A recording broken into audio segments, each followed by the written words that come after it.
Hello everyone. So this is part 5 of our series 76 jQuery library methods to make you a jQuery pro. Hi, my name is Ranjan, and in this particular tutorial I'll be talking about the animate method. So this is one of my favorite method in jQuery.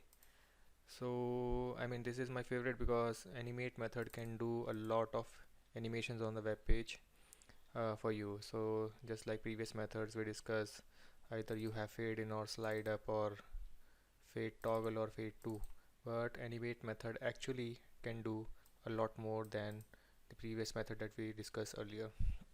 So let's get started.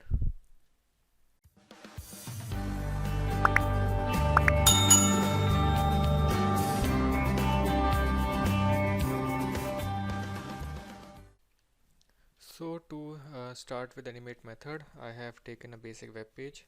So I have a div tag with class of box and basic script tags. So for the box class, I have my styling, width 300, height 300, and the background color of dark gray.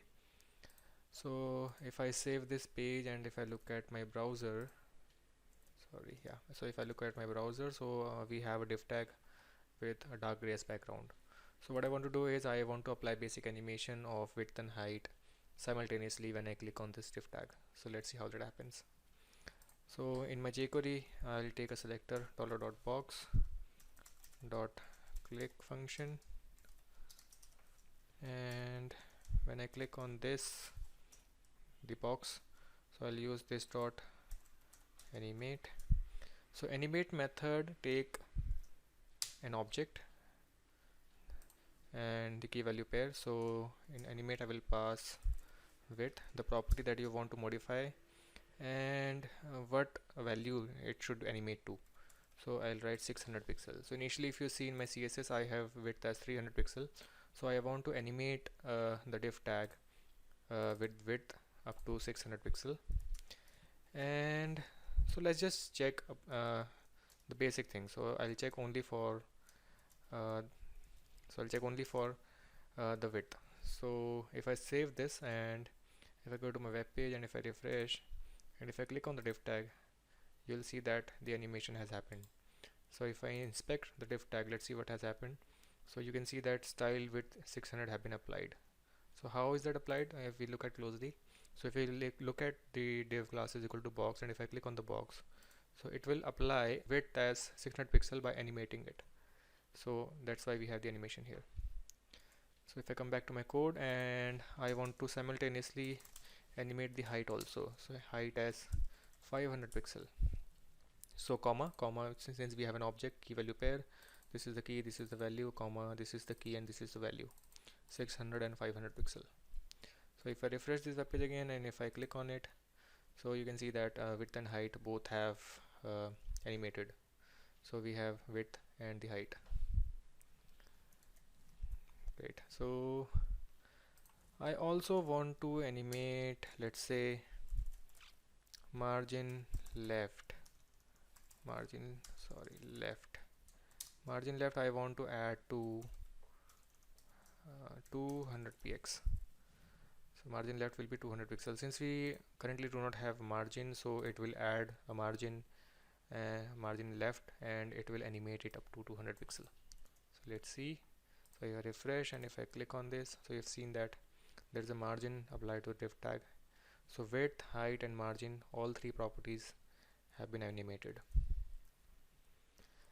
And you can add as many properties as you want. So let's say if I also add opacity, since this is a numeric value 0.5, so I want to also animate the opacity of this track. So if I refresh and if I click on this, so you see that the div tag opacity have been changed to 0.5. So you can play with multiple properties. So if we talk about what properties can I add here, can I add a background color too? So let's say if I add background color as red, sorry, this is a string, background color as red. So it will animate the width, it will animate the height, margin left, opacity, and the background. So we are just checking whether the background color we can animate it or not. So if I go back to my web page, refresh, and if I click on this, so you see that there is no background color which is applied through animate method, and the color is still the dark gray with opacity of 0.5. So why did that happen? So I mean, just to get more details about animate method can only animate the properties with properties with numeric values. Since background color is not a numeric value, it is a red, or either we pass the hashtag RGB, so FF0000, and this is again not a numeric value, so this is the hash code. So 200, 600, 500 along with PX. So since these are numeric values, 200 is a numeric value, 500 is a numeric value, opacity is a numeric value, margin left is a numeric value. So all these numeric values animate method can actually animate on the web page, otherwise it cannot. So there's a limitation by default. By default means by default if you apply the jQuery library will only animate the numeric values. So if you want to apply it, it doesn't mean that we cannot apply animation to background color. We can apply.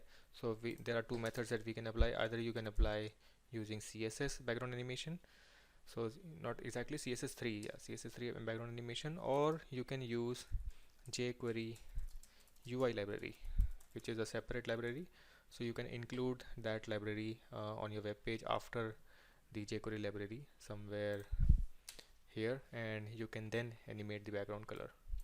So for the sake of this tutorial, so that you guys do not get confused, so I will not add jQuery UI library here.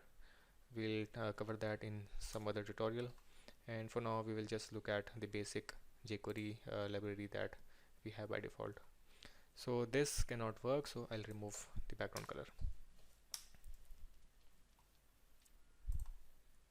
So again, just to simplify further, I'm removing the opacity since I do not need this anymore. I want to remove the margin left also, and we will just talk about width and height using the animate method. So if I go back to my web page, and if I refresh here, and if I click on the div tag, so what will happen is it will animate the width and the height property, since that is what we have added in the code, width and height property. So what I want to do here is, so let's say if you have already click on the div tag and you have animated the width height property, what will happen if I again click on the div tag? So if I again click on div tag, you will see that nothing is happening, since width and height of the div tag have already been modified to the final width and height. The final means the width and height to which we want the animation to happen, 600 and 500 pixel. So it will not animate it further, obviously. So what if we want to modify the width, animate the width again and again whenever I click on this div tag? So we can do that actually. So let's say if I add width instead of 600 pixel, let's say if I add plus equal to 100 pixel. So what will happen if I add width plus equal to means we are incrementing the width every time with 100 pixel whenever I do this particular action, and height will remain as 500 pixel. So if I click on this one, so let's currently we have the width and height of 300 pixel. So if I click on it, so you can see that width has changed to 400 and height has changed to 500. Since height was constant 500 and width, we can see that width is plus equal to 100. So initially it was 300 pixel, and plus equal to 100 means we have added 100 pixel to the current value of 300 pixel. So width is 400. So if I again click on this, so you will see that whenever I click on the div tag, it will add 100 pixel to the current height, whatever the last width it has. So current width is 700. If I click on this, so again the width will be changed to 800 pixel, and it will go on whenever I click it. So like this you can also perform some operations in jQuery. Width is plus equal to 100 pixel. So like you can see that animate method is a great method, and you can do multiple things in the animate method. So what if our div tag already has some content? So let's say if I write hello, this is dummy content inside div. Let's say we have this content already entered in the div tag. So if I go back to my browser and if I refresh, and I'll also change the color of this div tag to something light color, let's say light yellow, this one. So if I refresh on my web page, so you can see that there is a content added, hello, this is a dummy content inside the div tag. So I want to animate, so animation will happen, yeah, animation is there. So what I want to do is I also want to animate the font. So whenever I click on the div tag, I want the font size to increase by 4 whenever I click on the div tag. So let's see how will that happen. So if I go back and if I type here font size plus equal to 4px,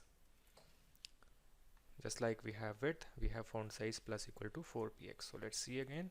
So if I click, you can see that font size is increasing whenever I click on the div tag. So font size is now 52 pixel and then 56 pixel. Whenever I click, the font size will change. So like I said, animate method will change the properties with numeric values. So font size will increase. So if I remove that again, and I'm going back to the basic animation, and I also want to remove the height. So let's say we only have width. So width we are increasing by 100 pixel. So if I refresh this and if I click on the div tag, width will increase by 100 pixel.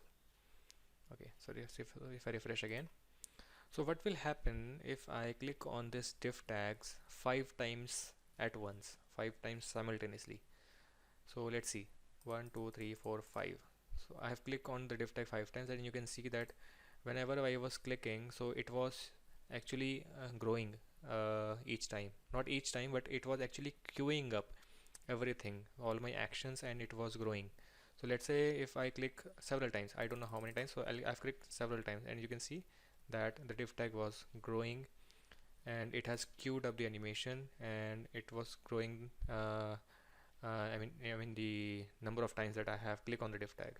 So if I click again, I mean random number of times, so it will keep on increasing, and it will not stop until it has finally reached the count of number of times that I have clicked on the div tag. So I mean this is a problematic situation. So let's say you want to apply some animation on your web page, and user clicks on your element multiple times, or accidentally maybe user clicks 2 times, and you do not want the animation to keep on going till the time user is clicking on the div tag or maybe an element. So what we can do is animate method, the first argument that we have passed in the animate method is the CSS object that we want to modify. So in the first argument you will always pass the CSS properties that you want to animate, and in the second argument we can pass the timer means what duration do you want the animation to work for. Let's say 2 seconds. So if I go back to my web page and if I click, so you can see that it will take 2 seconds to animate, 2 seconds to animate again. So like in previous other methods, fade in, slide up, slide down, so we had the timer. So animate also have the second argument as timer. Or we can remove this timer and we can pass another object into the animate method, and instead of directly passing the timer, I pass duration of 2000. So the timer that we were passing earlier, it was the shortcut method, and now I am passing a configuration object. So this is what we call a configuration object, and the 2000 value that we were earlier writing here is actually a duration inside the configuration object. So first argument is the CSS properties, second argument is the configuration object, where I have added duration as 2000. means 2 seconds.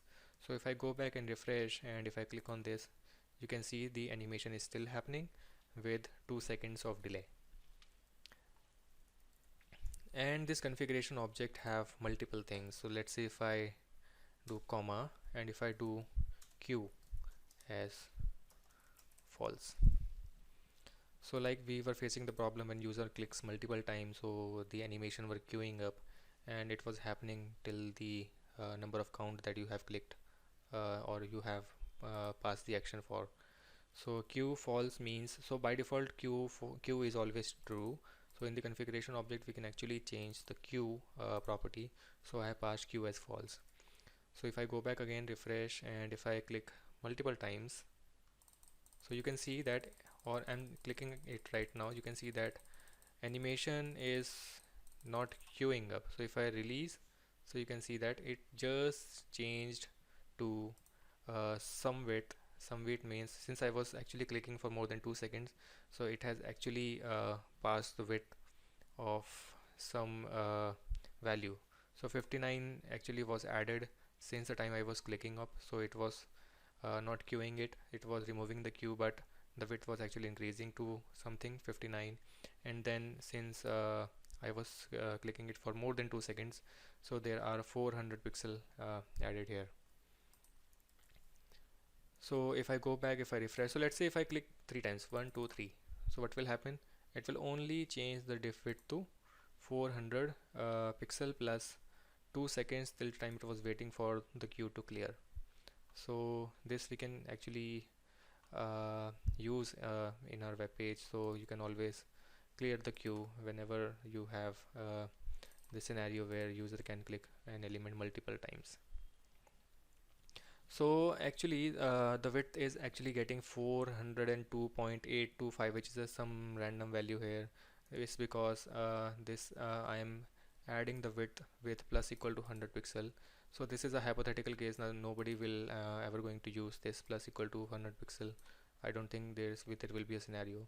So if I remove this and if I hard code a value, let's say 500 px, so I want width to animate to 500 pixel, duration 2 seconds, and queue as false. So if I go back and refresh and if I click on the diff tag 3 times, 1 2 3, so it will animate, and you can see that width has only increased to 500 pixel, and the duration by which until which it was dequeuing the animation, that will not be added here since we are not using the plus equal to operator in the width now.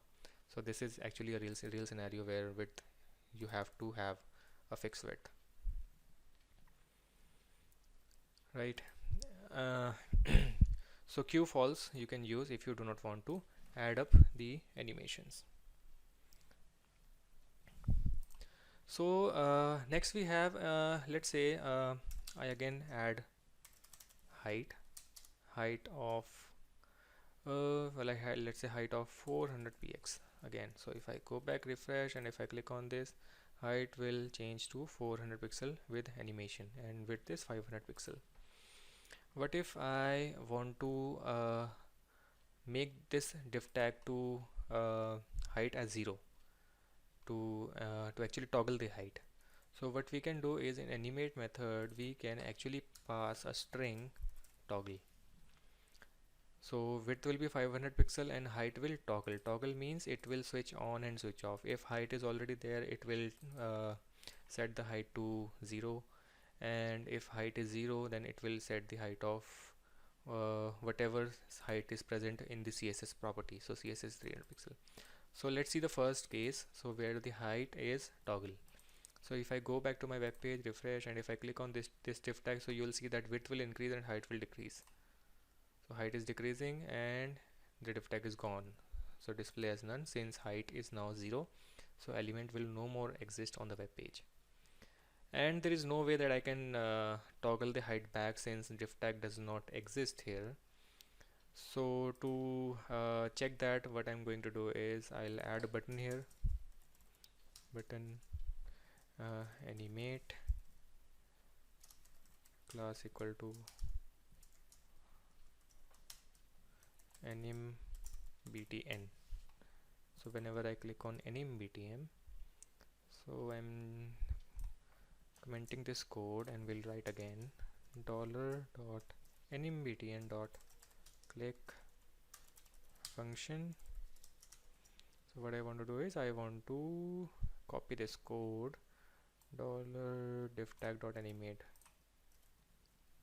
So if I space it out, okay, so instead of this, since the action is being performed by anim button and we want to animate the div tag, so I'll write here $.box.animate, width 500, height toggle, and all other things that we were actually working on earlier.